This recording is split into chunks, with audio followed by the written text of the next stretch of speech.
Hello दोस्तों, आप सभी का अपने YouTube चैनल पाइथन क्लासेस में बहुत बहुत स्वागत है। ये हमारी क्लास 10th की वीडियो है जिसमें हम अरिथमेटिक प्रोग्रेशन पढ़ रहे थे। अभी तक हमने एक वीडियो कवर किया था। अगर आपने वो वीडियो ना देखा हो तो वो बहुत ही इम्पॉर्टेंट है, उसको देख लीजिए, जिसमें हमने बेसिक कॉन्सेप्ट्स के बारे में बात किया था। उसके बाद हमारा सेकंड वीडियो था जिसमें हमने अरिथमेटिक प्रोग्रेशन के बारे में बात किया था। उन दोनों वीडियोस को देख लीजिए जिससे आगे के टॉपिक आपको आसानी से समझ में आ सकें। चलिए, आज का हमारा जो टॉपिक रहेगा इसमें हम कुछ न्यूमेरिकल्स सॉल्व करेंगे अरिथमेटिक प्रोग्रेशन पर आधारित। उम्मीद है आप लोग इस चैनल को सब्सक्राइब कर चुके होंगे। अगर नहीं किया है तो तुरंत कर लीजिए इसी तरीके के और इंटरेस्टिंग वीडियोज़ को देखने के लिए। चलिए, बिना किसी देरी के आज की क्लास शुरू करते हैं। चलिए, हमारा नेक्स्ट क्वेश्चन है which term of the AP 5, 9, 13, 17 is 81। हमसे कह रहा है कि हमें एक AP दिया गया है, इसका कौन सा पद 81 होगा। चलिए इसको सॉल्व करते हैं। सर सबसे पहले हम लिखेंगे गिवन में हमें क्या दिया गया है। सर गिवन में AP दिया गया है, AP लिख लेते हैं 5, 9, 13, 17 एंड सो ऑन। ठीक है, उसके बाद हमें क्या दिया गया है। सर लास्ट टर्म अर्थात आखिरी पद दिया गया है, अर्थात इसी को हम लोग बोलते हैं TN इक्वल्स टू 81 दिया गया है।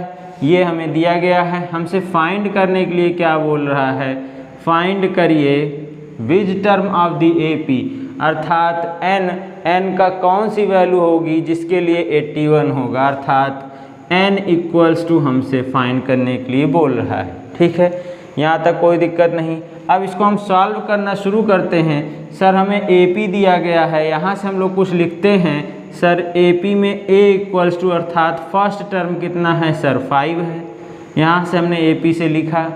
फिर D की बात करें तो D निकालते हैं, अर्थात कॉमन डिफरेंस कैसे निकालते हैं, सेकेंड टर्म में से फर्स्ट टर्म को हटा करके, तो 9 - 5 करेंगे तो ये आएगा 4 के।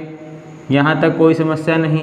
अब चूंकि हमें TN दिया गया है, TN इक्वल्स टू 81, यहाँ से हम जानते हैं, हमने सूत्र पढ़ा था, चूंकि TN बराबर A plus N minus 1 into D होता है। यहाँ पर हमने पढ़ा था। अब हमें TN की वैल्यू दी गई है, इसको यहाँ पर रख दीजिए 81। A की वैल्यू दी गई है 5, N की नहीं पता है, D की वैल्यू 4 आई है। यहाँ से इस 5 को इधर भेज दें, ये 81 minus 5 equals to N minus 1 into 4 के। यहाँ पर इसको घटाइए, 11 में से 5 गया 6, अर्थात यह है 76। और ये 4 जो यहाँ लिखा गया है इसको यहाँ पर लिख दें तो ये N माइनस 1 आएगा। इसको भाग किया तो ये आएगा 19, अर्थात 19 बराबर N माइनस 1 के। और हम क्या लिख सकते हैं सर, N बराबर 20 के, अर्थात ये 1 इधर आएगा तो जुड़ जाएगा। यहाँ से हमारा आंसर आ गया सर 20वां पद, अर्थात आंसर में लिखेंगे 20th टर्म इक्वल्स टू 81 के, अर्थात 20वां पद हमारा 81 के बराबर होगा। नेक्स्ट क्वेश्चन है हमारा विच टर्म ऑफ AP, हमें एक AP दी गई है, will be 120 more than it's 21st term, अर्थात इस दिए गए समांतर श्रेणी का वह कौन सा पद होगा जो 21वें पद से 120 ज़्यादा हो। ठीक है, सवाल समझ गए होंगे आप लोग। चलिए इसको सॉल्व करते हैं। सर सबसे पहले हम लिखेंगे गिवन, हमें क्या दिया गया है। सर गिवन में हमें AP दिया गया है तो AP को लिख लीजिए 3, 15, 27, 39 एंड सो ऑन। ठीक, यहाँ से हम क्या लिख सकते हैं सर, A की वैल्यू लिख सकते हैं, A की वैल्यू 3 है। D भी लिख सकते हैं सर, 15 माइनस 3 करेंगे अर्थात यह 12 है।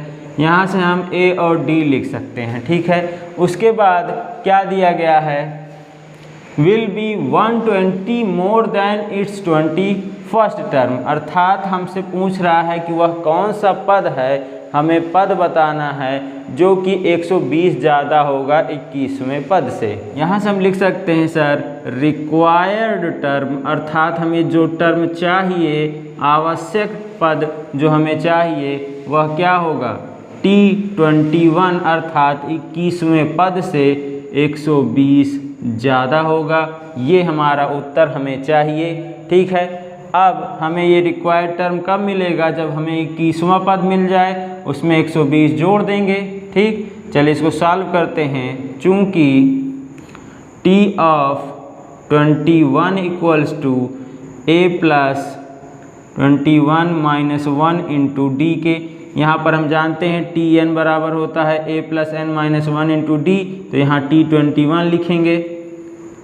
ठीक, यहाँ पर a की वैल्यू 3 दिया गया है, 21 माइनस 1 20 इंटू डी की वैल्यू 12। यहाँ से सॉल्व करेंगे तो ये आएगा 243 के, अर्थात हमारा t21 आ गया 243 के। रिक्वायर्ड टर्म अर्थात आवश्यक टर्म हमारा क्या हो जाएगा?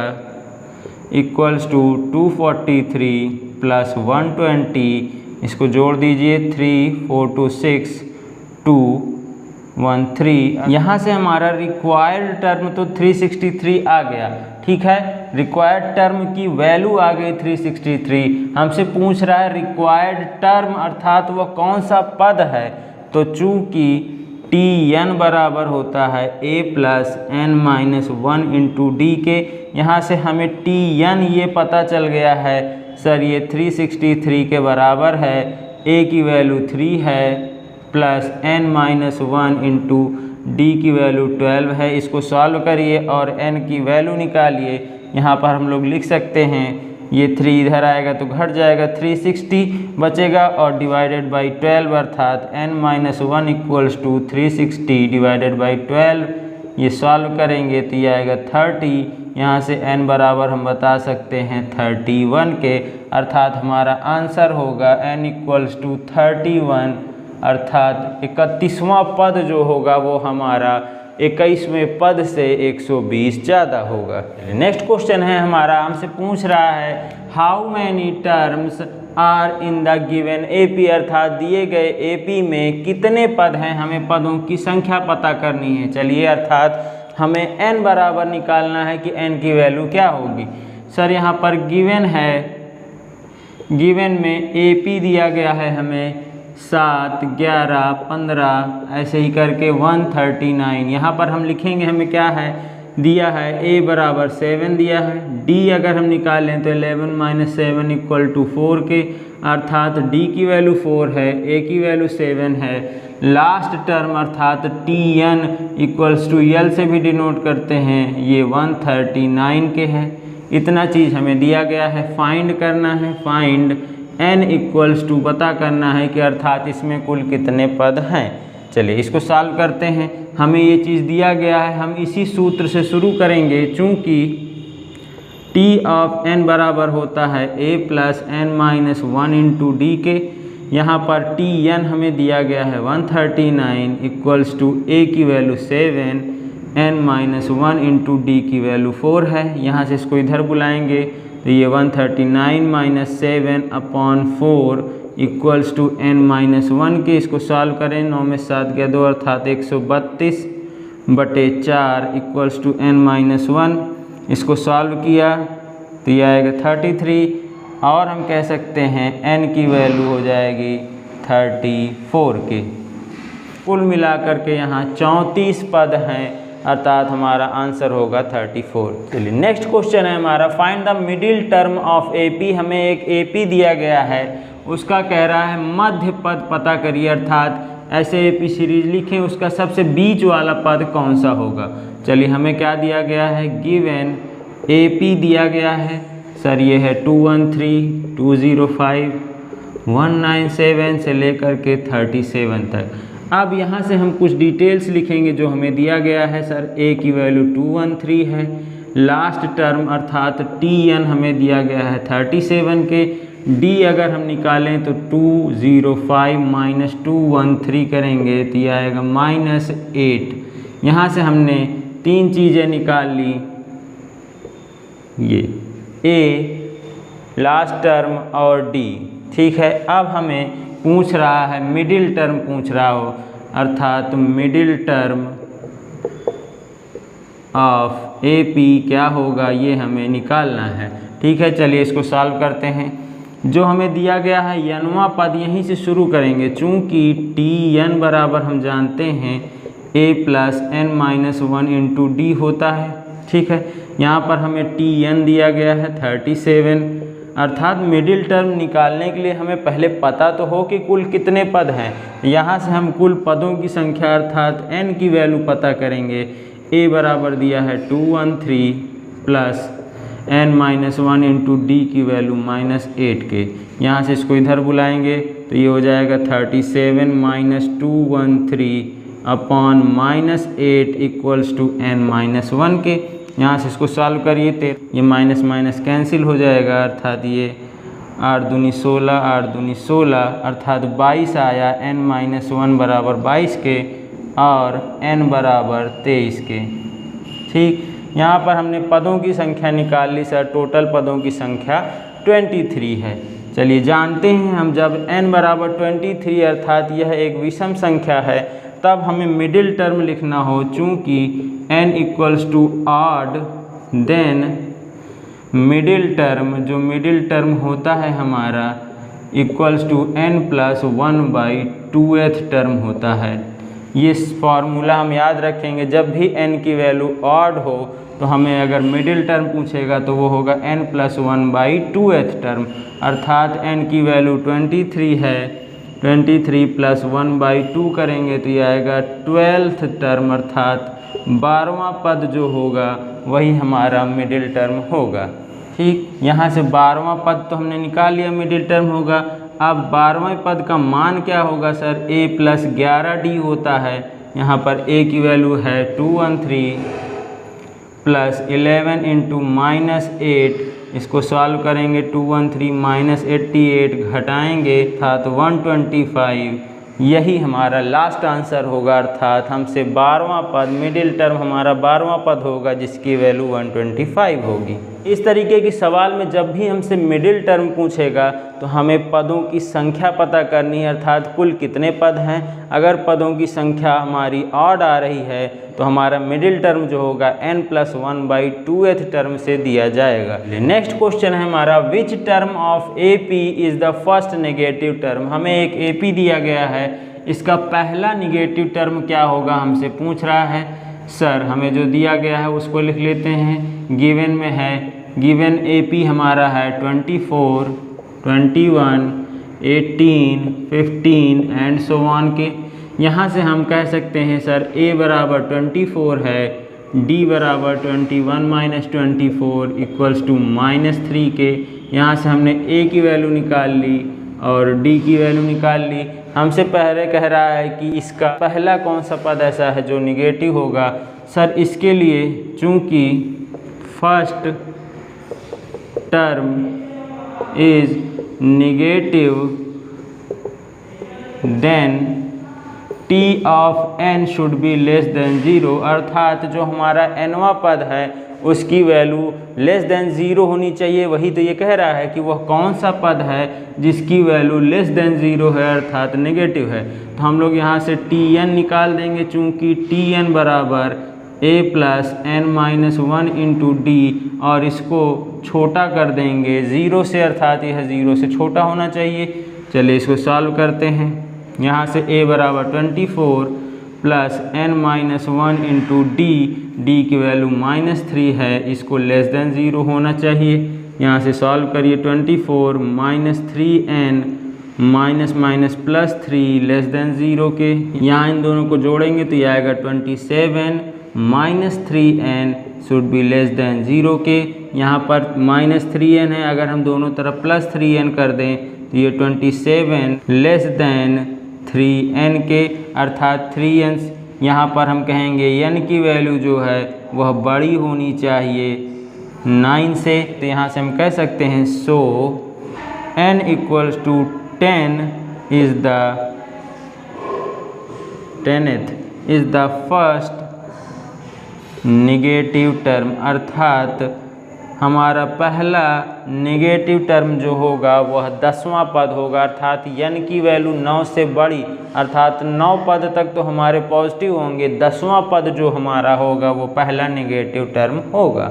चलिए नेक्स्ट सवाल है हमारा, if m times the mth term of an AP is equal to the n times the nth term of AP and m not equal to n, show that its m plus nth term is 0।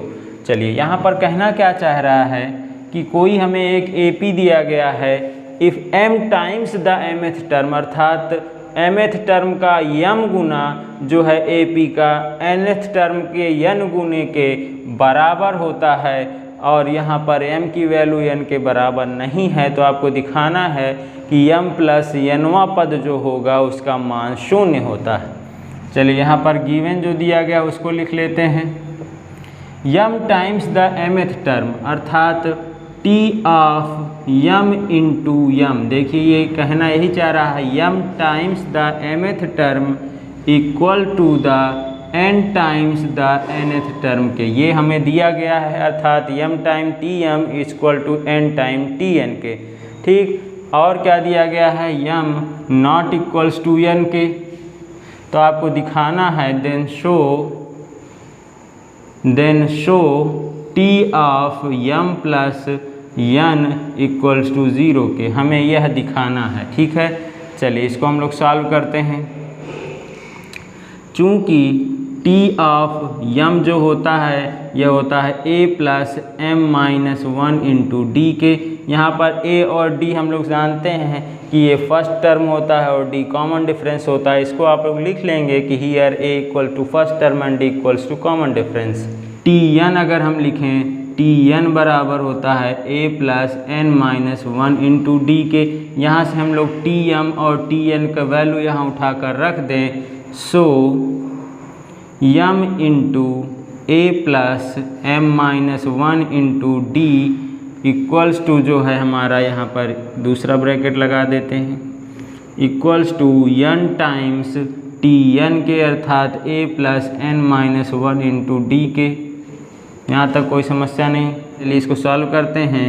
यहाँ पर अंदर multiply कर दीजिए तो ये हो जाएगा m a plus ये dm हो जाएगा अर्थात, और यहाँ से m का मल्टीप्लाई हो जाएगा अर्थात m स्क्वायर d के। ठीक, m यहाँ पर ये माइनस हो जाएगा अर्थात माइनस m d के। ठीक है, इसी तरीके से यहाँ मल्टीप्लाई करेंगे तो ये a प्लस n d होता तो ये हो जाएगा n a प्लस यहाँ पर a d रहता अर्थात यहाँ पर d को n से करेंगे तो n d आएगा और यहाँ पर n पहले से ही है अर्थात n स्क्वायर d आएगा, यहाँ पर माइनस d आएगा और इससे मल्टीप्लाई करेंगे तो ये n d आएगा। ठीक है, अब हम लोग क्या करेंगे, सबको एक तरफ ला लें। यहाँ पर ये हो जाएगा m a plus m square d minus m d minus n a minus n square d plus n d equals to 0 के। यहाँ तक कोई समस्या नहीं। यहाँ से हम लोग a और a वाले को एक साथ लिख लें अर्थात m a minus n a को हमने एक साथ लिख लिया, स्क्वायर वाले को एक साथ लिख लें अर्थात m square d minus n square d के। ठीक है, अब m d और n d वाले को एक साथ लिख लिया अर्थात plus n d minus m d के इक्वल्स टू 0। हमने देखिए इसको अरेंज किया है बस। यहाँ पर देखिए a कॉमन है तो ये हो जाएगा m माइनस n के, प्लस यहाँ पर d कॉमन है तो ये हो जाएगा m square minus n square, इसको m plus n into m minus n लिख सकते हैं, प्लस d यहाँ से भी कॉमन ले लें तो ये भी हो जाएगा हमारा n माइनस m के इक्वल टू 0 के। यहाँ से अगर हम माइनस यहाँ पर लिख दें इस प्लस की जगह पर तो ये जो हमने n माइनस m लिखा है इसको m माइनस n भी लिख सकते हैं। अब हमें यहाँ पर कोई समस्या नहीं है। यहाँ पर देखिए m माइनस n यहाँ भी है, यहाँ भी है, यहाँ भी है, तो पूरे से हम m माइनस n को बाहर ले लेते हैं। अंदर जो बचा उसको लिखेंगे a plus d into m plus 1 अर्थात m d plus d n के, ये बचा माइनस ऑफ d बचेगा इक्वल टू 0 के। यहाँ तक कोई समस्या नहीं। यहाँ पर m माइनस n तो बाहर है ही है, यहाँ पर a प्लस यहाँ पर तीनों में d कॉमन ले लें तो ये m plus n minus 1 equal to 0 के, अर्थात हमें दो चीज़ों का प्रोडक्ट 0 के बराबर आ रहा है। तो यहाँ से हम कह सकते हैं सर m माइनस n 0 के बराबर होगा, या तो ये 0 के बराबर होगा। When m minus n equal to 0 then m equal to n के होगा। ये वाली कंडीशन हमें नहीं लेना है, क्यों? क्योंकि यहाँ पर दिया गया है कि m बराबर n के नहीं है, अर्थात ये वाला 0 के नहीं होगा। ठीक, ये 0 नहीं है तो जाहिर सी बात है अब यही बचा है, यही 0 होगा। यहाँ पर हम इसको 0 के बराबर कर देंगे, अर्थात a plus D into m plus n minus 1 equal to 0 के। देखिए यहाँ पर इसको कुछ स्पेशल आपको दिख रहा होगा कि यह क्या है सर, ये है t of m plus n equal to 0। देखिए अगर हम m प्लस nवां पद अगर लिखना चाहें तो उसको क्या लिखेंगे, a plus m plus n minus 1 into D के। तो वही चीज़ यहाँ पे लिखा गया है, यहाँ से हमने दिखा दिया कि sir t of m plus n जो होगा वह 0 के बराबर होगा, अर्थात हैंस शोड। यहाँ पर लिख देंगे हैंस शोड, यहाँ पर प्रूफ नहीं शो करने के लिए कह रहा है तो हम कहेंगे hence showed t of m plus n equals to 0 के।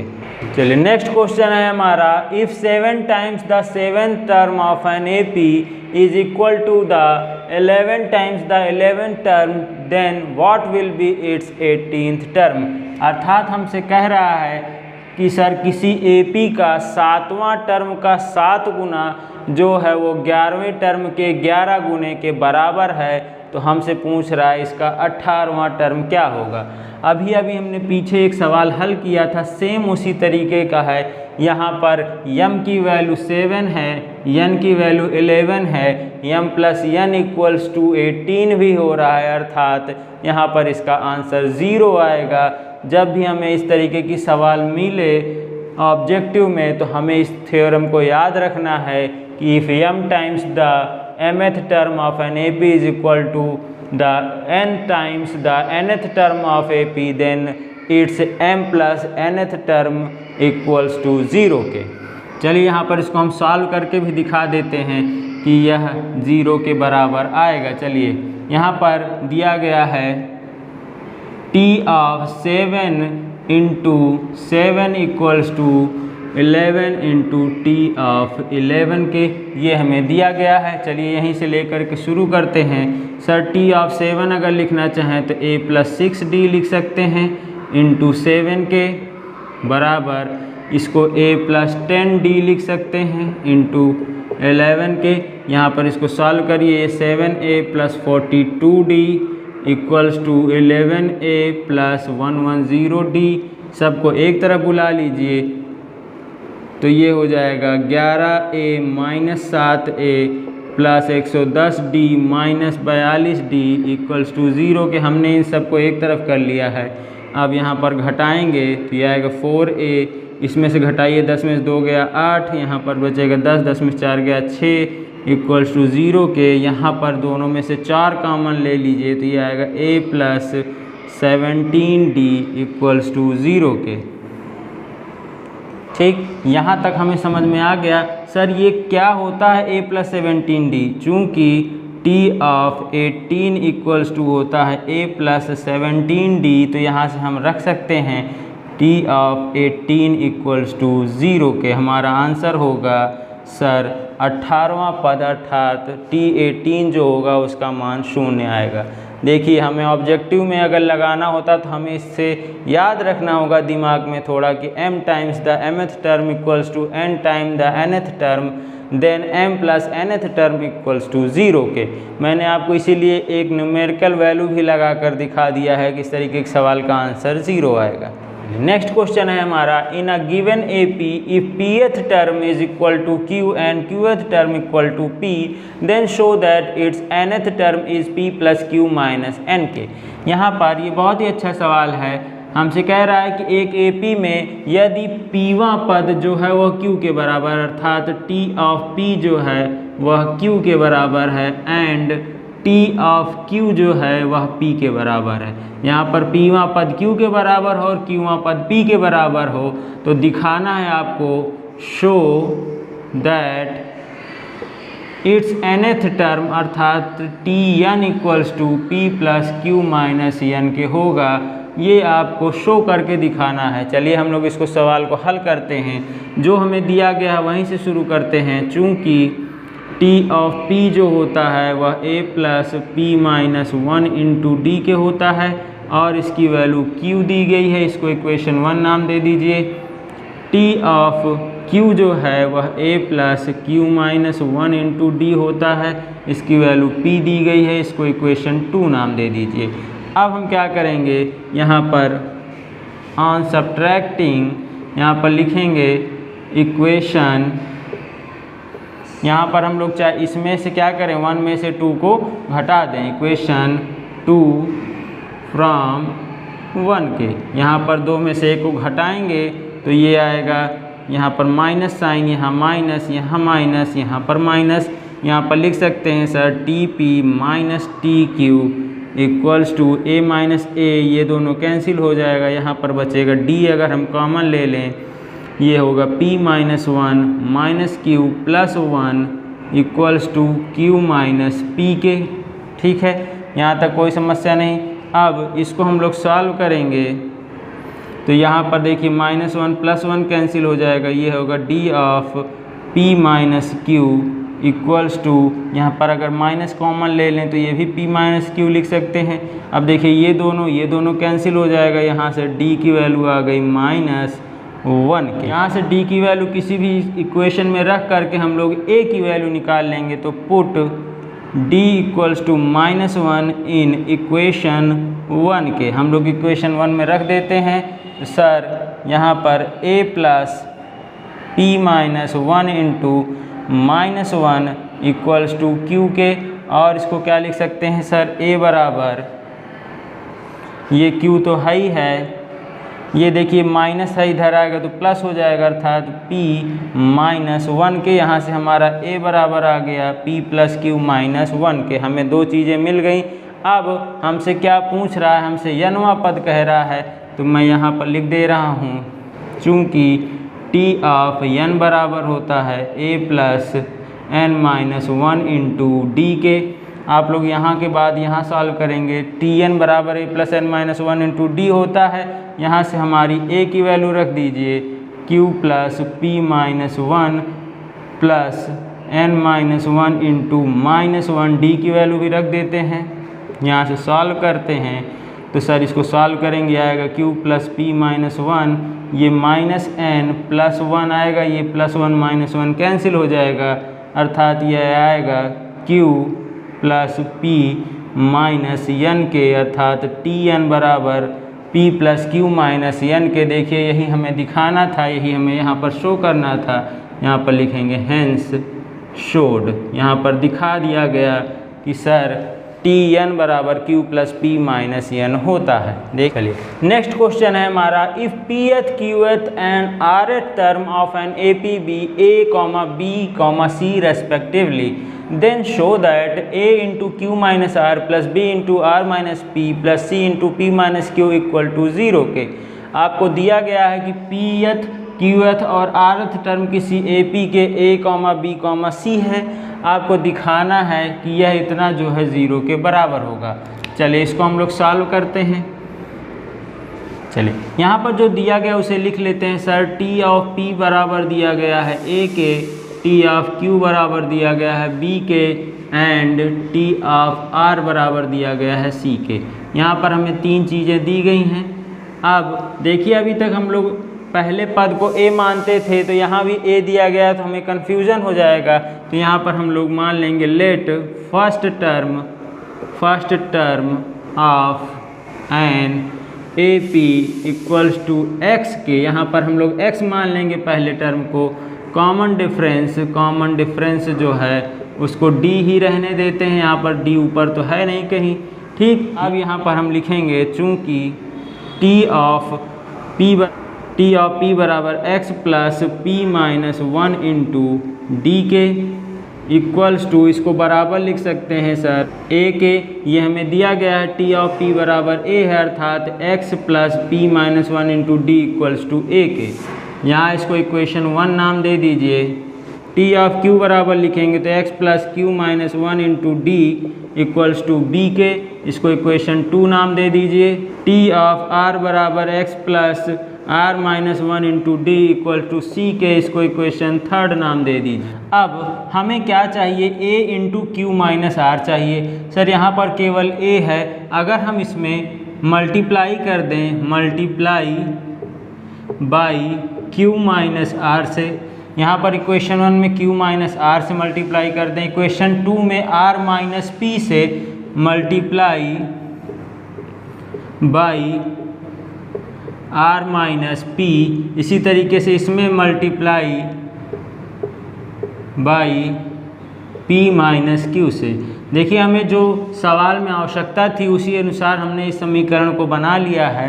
अब यहाँ पे हम लिख सकते हैं सर इधर राइट हैंड साइड को और इधर लेफ्ट हैंड साइड को।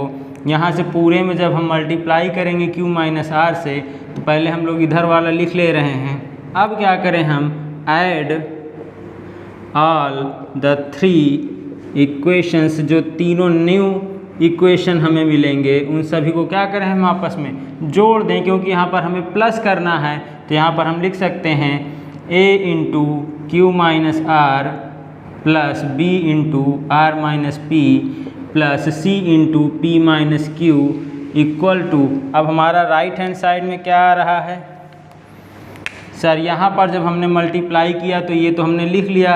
अब इधर वाले में पूरे में मल्टीप्लाई करना है, अर्थात x plus P minus 1 into D में हमें मल्टीप्लाई करना है q माइनस आर से। इसी तरीके से प्लस करेंगे अब दूसरे वाले में भी x plus Q minus 1 into D में मल्टीप्लाई करेंगे r माइनस पी से, प्लस यहाँ पर तीसरा वाला है हमारा x plus R minus 1 into D में मल्टीप्लाई करेंगे हम p माइनस क्यू से। यहाँ तक कोई समस्या नहीं है। यहाँ पर अब बड़ी सावधानी से इसको हमें हल करना है। जो इधर लिखा हुआ है इसको तो ऐसे ही लिख लेंगे, a Q minus R plus B R minus P plus C P minus Q, इधर कुछ भी नहीं छेड़ना है। अब यहाँ पर इसको हमें अंदर मल्टीप्लाई करना है और अरेंज करना है। चलिए यहाँ पर इसका जब हम मल्टीप्लाई करेंगे q का इसमें करेंगे तो ये आएगा sir qx plus Q D into P minus 1 के, यहाँ पर q वाले को इसमें पहले किया, फिर माइनस आर एक्स, फिर यहाँ पर माइनस आर डी ब्रैकेट में p माइनस 1 के, ये हमारा हो गया ये वाला। अब इस दूसरे वाले को मल्टीप्लाई करते हैं, r को इसमें करेंगे तो ये आएगा आर एक्स प्लस, तो ये आर डी ब्रैकेट में q माइनस 1 हो जाएगा यहाँ पर, और फिर माइनस p से अब इधर मल्टीप्लाई करेंगे तो ये माइनस p ऑफ x, यहाँ पर minus p into D into Q minus 1 के। तीसरे वाले को भी इसी तरीके से मल्टीप्लाई कर लेते हैं, p into x P x plus p into D P D bracket में r माइनस 1, यहाँ पर minus of Q x minus q into D r minus 1 के। यहाँ पर नीचे से हमने ऊपर अरेंज करके लिख लिया है। चलिए यहाँ पर इसको हम लोग सॉल्व करते हैं। यहाँ qx प्लस में है, क्या कहीं qx माइनस में है सर, ये है, ये कैंसिल हो जाएगा। यहाँ माइनस rx है, कहीं rx प्लस में है तो ये कैंसिल हो जाएगा। यहाँ px प्लस में है, ये माइनस में है, ये कैंसिल हो गया। ठीक है, चलिए यहाँ पर हमने देखा कि सर सारे x वाले टर्म जो हैं वह ज़ीरो हैं, अर्थात x इंटू ज़ीरो। यहाँ पर सभी में से अगर हम d कॉमन ले लें और अंदर हम लिखना चाहें तो लिख सकते हैं, d यहाँ से ले लिया तो ये हो गया qp माइनस q, यहाँ पर अगर d कॉमन ले लेंगे तो ये minus rp minus minus plus r, यहाँ से अगर हम यहाँ से d कॉमन ले लेंगे तो ये हो जाएगा rq माइनस r। ठीक है, यहाँ से d कॉमन लिया तो माइनस pq प्लस p, यहाँ पर देखिए d कॉमन लिया तो pr माइनस p यहाँ पर डी कॉमन लिया तो minus Q R plus Q, यहाँ तक कोई समस्या नहीं। यहाँ पर x वाला टर्म तो ज़ीरो हो ही गया है। अब यहाँ पर देखते हैं कि क्या हो रहा है। सर क्यू पी प्लस में है, क्यू पी माइनस में है, ये कैंसिल हो जाएगा। माइनस क्यू है और यहाँ पर प्लस क्यू है, ये कैंसिल हो जाएगा। आर पी माइनस में है, आर पी प्लस में है, ये कैंसिल हो जाएगा। आर प्लस में है, ये माइनस में है। आर क्यू यहाँ प्लस में है, आर क्यू माइनस में है, ये कैंसिल हो जाएगा। माइनस पी और ये प्लस पी, ये भी कैंसिल हो गया। सर यहाँ पर कुछ भी नहीं बचा, अर्थात यहाँ पर ज़ीरो है। तो यहाँ से हम कह सकते हैं कि हमारा लेफ़्ट हैंड साइड जो था A into Q minus R plus B into R minus P plus C into P minus Q equal to zero के, ये हमने दिखा दिया। हैंस शोड, यहाँ पर हमने शो कर दिया कि सर यह ज़ीरो के बराबर है। हमारा नेक्स्ट टॉपिक है इसमें to find the nth term from end. अगर हमें कोई एपी सीरीज़ दी गई हो, उसमें से कहा जाए कि इसका nth टर्म अंत से पता करिए, अर्थात लास्ट से इसका nth टर्म पता करिए, तो उसे हम कैसे पता करते हैं, चलिए इसको सीख लेते हैं। If A be the first term, D be the common difference and L be the last term. यदि ए प्रथम पद है, डी सार्वांतर है और एल आखिरी पद है किसी दिए गए एपी का, then show that it's nth term from end, अर्थात उसका nवां पद लास्ट से, अंतिम से जो है इस सूत्र द्वारा दिया जाता है l minus n minus 1 into D के। चलिए इस सूत्र को हम लोग प्रूफ करते हैं कि कैसे ये सूत्र आएगा। चलिए प्रूफ करते हैं। ठीक, यहाँ पर हमें एक एपी में फर्स्ट टर्म, कॉमन डिफरेंस और लास्ट टर्म दिया गया है। अगर हमें फर्स्ट टर्म और कॉमन डिफरेंस दिया गया हो तो हम एपी को किस प्रकार लिख सकते हैं। वी में राइट द एपी एज, हम एपी को किस प्रकार लिख सकते हैं सर। अगर फर्स्ट टर्म दिया है तो ए लिखते हैं, उसके बाद ए प्लस डी लिखते हैं, फिर ए प्लस 2d लिखते हैं, फिर ए प्लस 3d लिखते हैं। इसी प्रकार से हम लोग आगे बढ़ते जाते हैं। यहाँ पर l माइनस 2d लिखते हैं, फिर l माइनस d लिखते हैं और फिर लास्ट में l टर्म, अर्थात हमारा आखिरी पद आ जाता है। ये हमें हमारी AP हो गई जिसका पहला पद A है। यहाँ से हम शुरू करते हैं और लास्ट टर्म L है। L के पहले वाला L माइनस डी, उसके पहले वाला L माइनस 2d, इस तरीके से लिख सकते हैं। देन अब हम लोग क्या लिख सकते हैं, then we have last term, हमारा लास्ट टर्म क्या होगा sir, last term equals to L है। इस L को हम और क्या लिख सकते हैं sir, L minus 1 minus 1 into D लिख सकते हैं। सर यहाँ पर 1 माइनस 1 करेंगे तो 0 आएगा, इंटू डी करेंगे तो वो भी 0 हो जाएगा, अर्थात यह लास्ट टर्म हमारा इस तरीके से लिखा जा सकता है।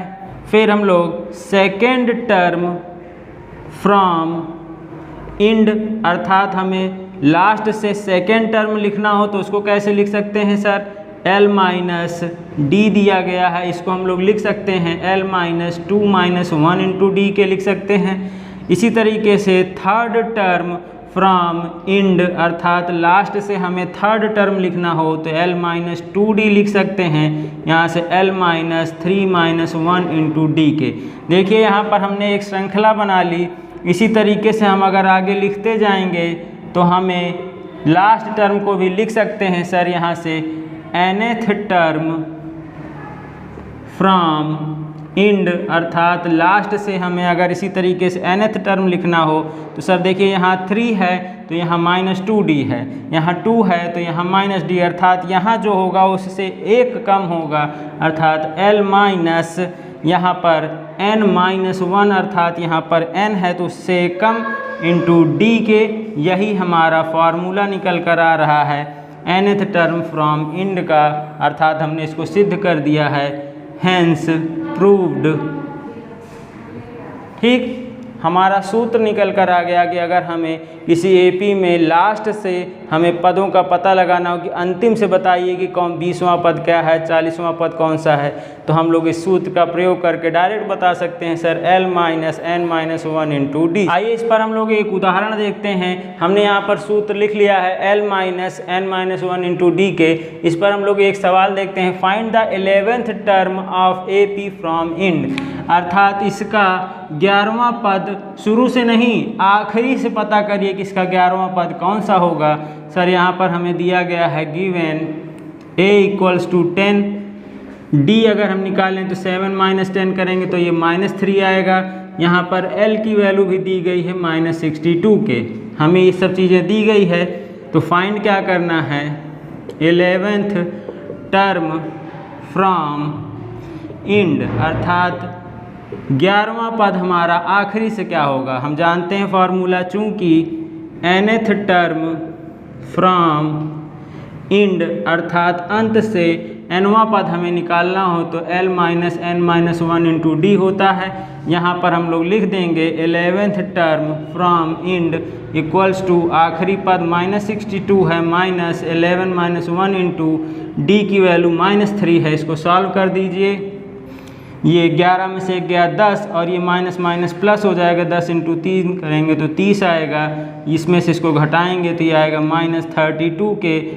हमारा आंसर होगा 11th टर्म फ्रॉम इंड जो है उसकी वैल्यू आएगी -32 के। उम्मीद है आपको ये क्वेश्चन समझ में आ गया होगा। इसी के साथ हमारा nth टर्म ज्ञात करने का फॉर्मूले पर जितने भी सवाल थे मैंने आपको करवा दिए हैं। लास्ट से भी अगर किसी एपी का हमसे nth टर्म पूछेगा तो वो भी मैंने आपको करवा दिया है। आप लोग अपनी बुक से इसी तरीके के और भी सवालों को हल कर सकते हैं। अगर आप लोगों को मेरा पढ़ाया हुआ अच्छा लगा हो तो मेरे इस चैनल को सब्सक्राइब करना ना भूलें। चलिए हम लोग मिलते हैं अपने नेक्स्ट वीडियो में अपने नए टॉपिक के साथ। तब तक के लिए गुड बाय।